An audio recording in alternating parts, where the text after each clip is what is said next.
So the persons who engaged in a crusade were also had their crimes, apart from sins, but crimes pardoned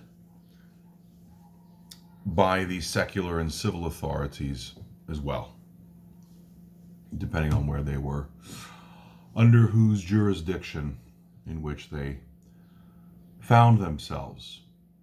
So that's already one incentive to join a so-called crusade.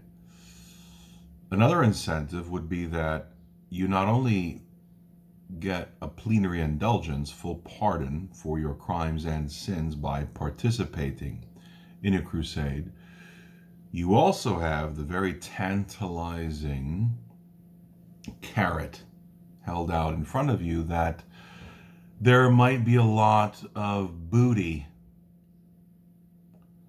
plunder, treasure that you will be able to take back home, wherever that may be, if you participate in a crusade. So there's an economic incentive involved, a long-term investment, if you will. And thirdly and finally, probably a lot of honorifics, the sort of celebrity status of having been on a crusade, if you, of course, survive. Technically, there were only 5 or 7 crusades on the part of medieval Christendom, depending on how historians like to count them out. In any event, out of those 5 or 7, only one of them was successful from Christendom's perspective, right? Medieval Christian Europe's perspective, and it was the very first one. The first crusade launched in the year 1095. And the primary reason why this crusade was successful was because the Islamic Caliphate, right, going to the Holy Land, never saw it coming. So it was kind of a sneak attack, a surprise attack. They didn't have time to organize their own defenses. Pretty much every crusade after that wound up, again from medieval Christian Europe's perspective, a disaster. Most famously with the sack of Constantinople in the year 1204, when the various crusading armies from medieval Christendom in Europe were supposed to go to the Holy Land. They took a detour and decided to sack the Christian stronghold of Constantinople, bringing back eventually to the continent of Europe a lot of treasures, including what we discussed very early on in the course, the so-called Shroud of Turin, thanks to most likely the Knights Templar. And that brings us to one last thing we want to discuss briefly about the Crusades, is that it was at this time, for the first time then in the history of Christendom, Christianity, the Catholic Church, that yet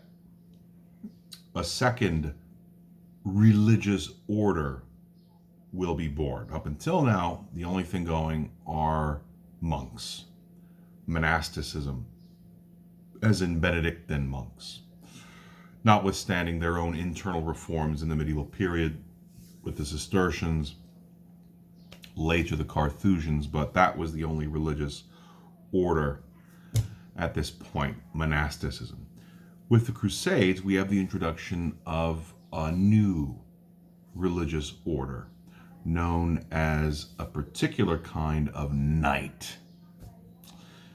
These were laymen, so not ordained clerics. They certainly, in many instances, took religious vows, but they were not ordained priests or bishops by and large. And the two primary new religious orders introduced are called the Knights Templar and the Knights Hospitaller. Knights Templar are more famous in the popular imagination thanks to a lot of different fictional novels or semi-fictional novels, historical fiction, the Dan Brown novels, etc. The Knights Templar and Knights Hospitaller, the second one, which is where we get the name hospital from, and Knights Templar as in temple. And these two new religious orders basically provided a variety of different levels of security. Both personal security, that is for other human persons, as well as security for physical institutions. Okay, we'll leave that there for now. You can find out more lurid and interesting details, of course, in the readings. That's then a second way to reboot the economy. The first we previously discussed, the buying and selling of indulgences. The second one, ramping that idea of the buying and selling of indulgences to a crusade, which also has obviously greater ramifications if they go well, economically, politically speaking. The popes realized that they now had a very convenient card in their hands. That is to say, at this point, we've got the Papal States and the Holy Roman Empire. But there are now, thanks to, for example, in the year 1088, not to mention the founding of the University of Bologna, but also the Norman invasion of England, which would forever after change the geographical, cultural, economic, political, and religious landscape of England, thanks to a guy named Guillaume, or William of Orange, or Orange. Again, it sounds better in French. William the Conqueror. The popes see this and they realize, this is interesting, because now we have at least one, and where there's one, there may be another, and where there are two, who knows how many others there may be. We now have potentially rivaling nation states, territories with their own sovereignty, political, economic, etc. interests. The popes, very clever, say, well, we should look at this coin, this gold doubloon with which we've been gifted. Remember to always look at both sides of the same coin. We can certainly use these forces together for common good, hence the Crusades. It will be to the benefit of many different interests. And we can also pit one and another against one and another.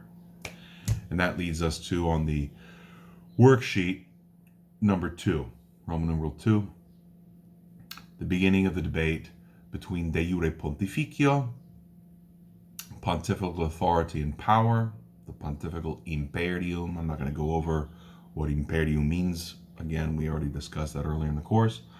So pontifical right and authority, de jure pontificio, versus de jure divino, or loosely translated into English, divine right of kings. Who is in charge? Who possesses more authority and power? Is it the emperor, Holy Roman Emperor in this case? Is it a particular king? Or is it the Pope? And famously, this comes to a head for the first time, or at least most monumentally, for the first time in the year 1075, a showdown between the Pope at the time, Gregory VII, also referred to, you'll find in the readings, by his last name. A lot of times he's referred to by his last name, Hildebrand. Pope Gregory VII, and the Holy Roman Emperor at the time, Henry IV. This is 1075. And what happens is the Pope does not particularly appreciate two practices in which the Holy Roman Emperor he's been engaging. Now, these two practices had already been going on for a while as well. So it's not that the Holy Roman Emperor suddenly came up with this. He was maximizing its effectiveness, however. What are these two issues? Lay investiture, and simony. What is lay investiture? Lay investiture is where the sovereign ruler, again, we're talking about a monarch, so be it a king or the Holy Roman Emperor, names and has ordained someone, a man, usually a layman, so not even already someone who's a monk or a priest, but just some guy, has him quickly ordained to become a bishop. And this was a big issue. Why? Well, for many reasons. Again, economically, politically, and religiously. I mean, today, I suppose, like, who the hell wants to become a priest or a monk or a bishop, or, what does it even mean anymore? Well, it actually still means something, and why it means something is highlighted by this particular moment. Because at this time, if you were a bishop, that meant de facto that you suddenly came into possession of a lot of land, property, which was taxable. You get an income.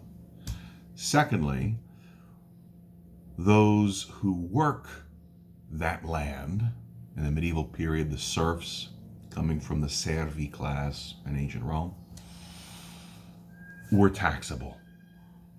And thirdly, whatever that land produced, be it agriculture or livestock, whatever it produced was taxable.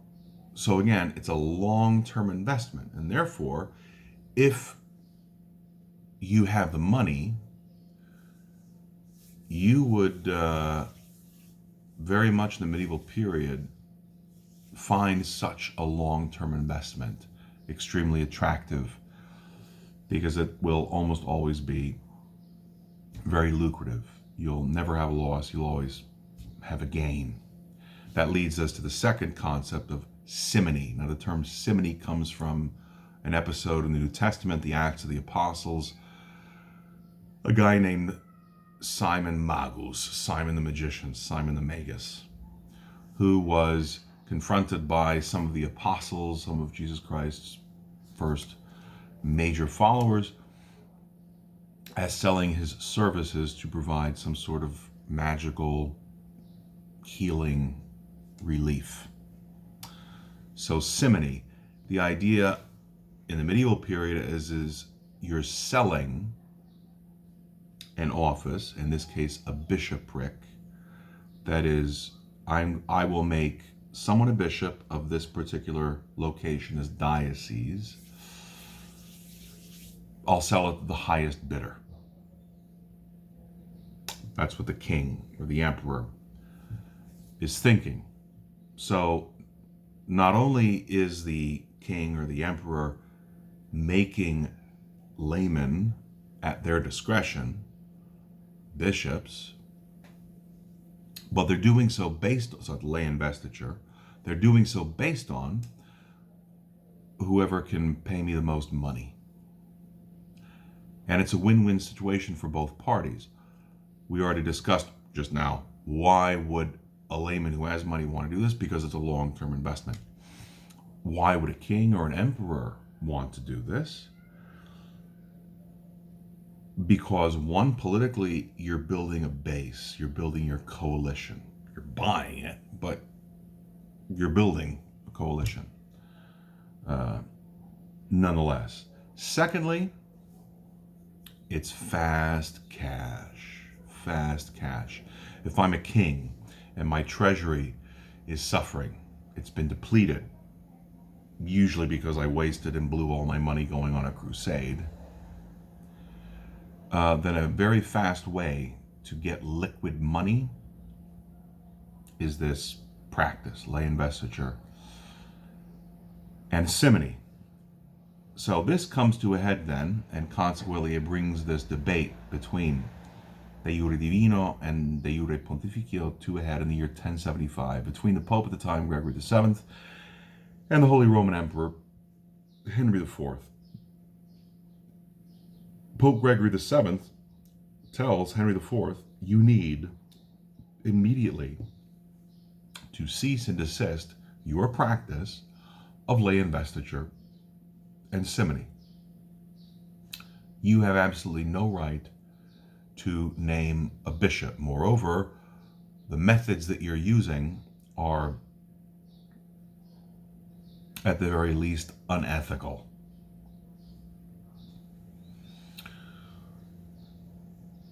The Holy Roman Emperor, Henry IV, refuses.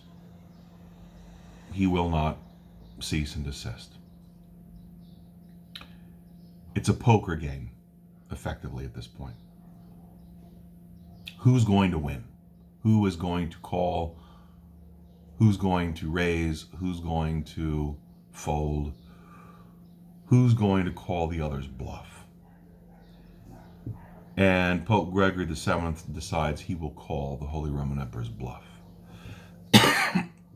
Excuse me. And he chose wisely, the Pope that is, for doing so. Because in fact, the Holy Roman Emperor Henry IV was bluffing. Eventually, Pope Gregory VII excommunicates the Holy Roman Emperor. The Holy Roman Emperor is now excommunicated.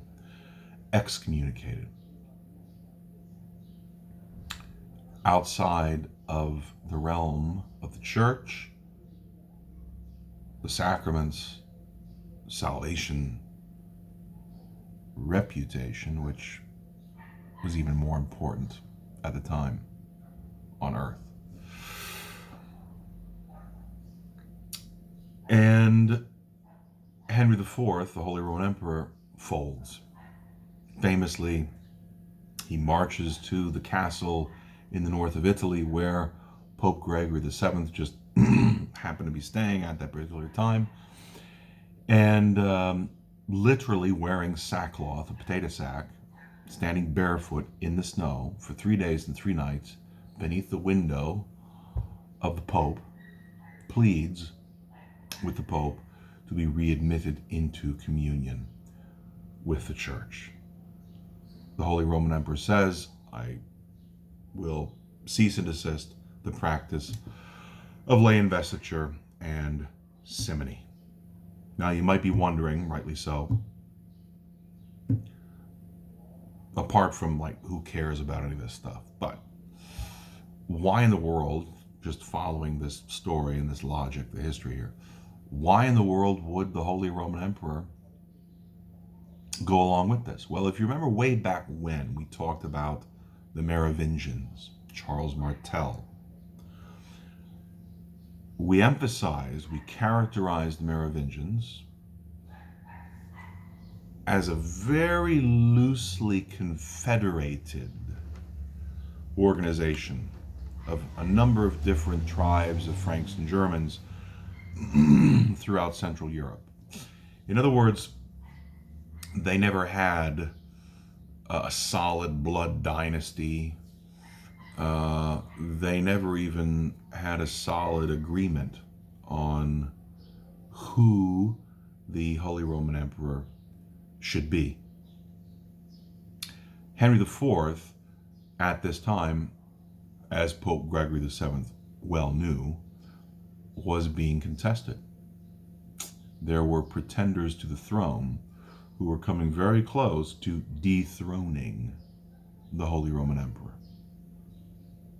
And if suddenly the Holy Roman Emperor loses his support from the Pope by being excommunicated, he's lost everything.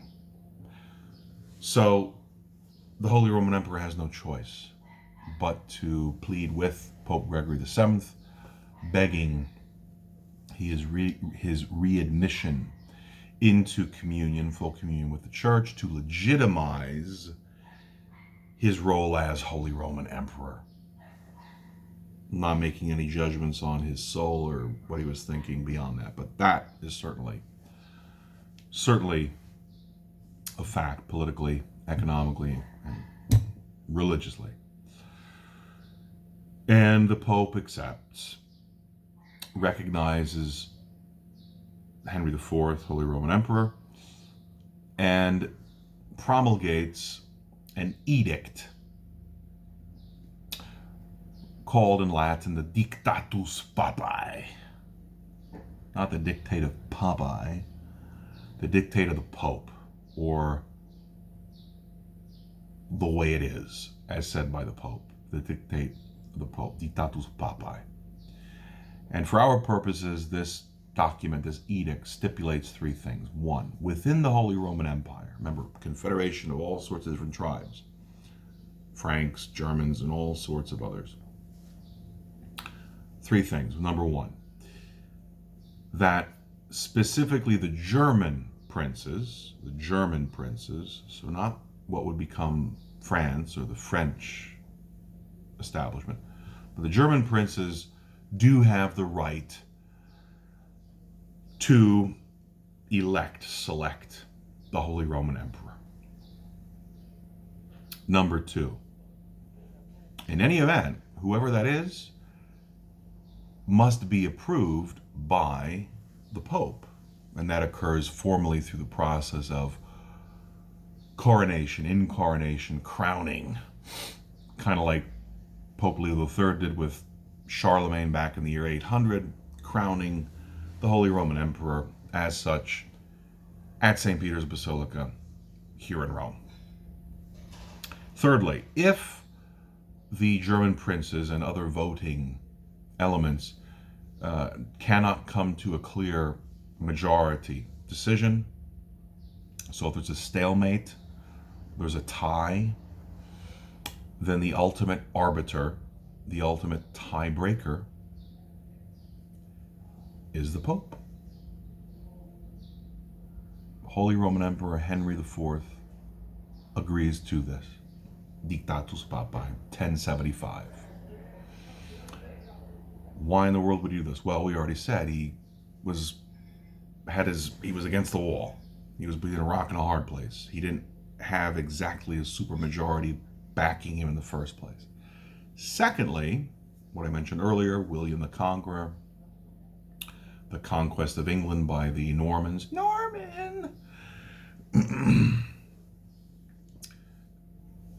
It's obvious that there are now going to be emerging other nation states in Europe, in medieval Christendom.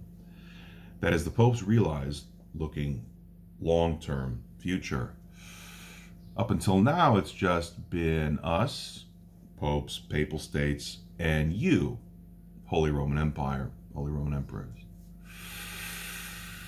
But there seems to be around the corner a couple of new kids on the block, so to speak. And therefore we can pit these against one another as well.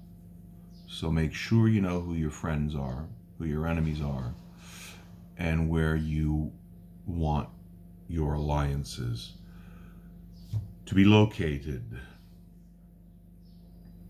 So that's the first major showdown, papal imperial showdown, if you will. Who has more power, de jure pontificio or de jure divino? At this point, after Dictatus Papae, 1075, popes, 1, divine right of kings, 0. That leads us then to the second moment, famously, in this medieval debate. Again, on your worksheets, number 2 here, Roman numeral 2, letter B, papal power, papal poker, the good, the bad, and the ugly. Before the movie Reservoir Dogs and I forget the name of the original Asian film that inspired Tarantino to make that movie, before Sergio Leone, the spaghetti western, what's about to happen now that we're about to discuss, this is the original Mexican standoff.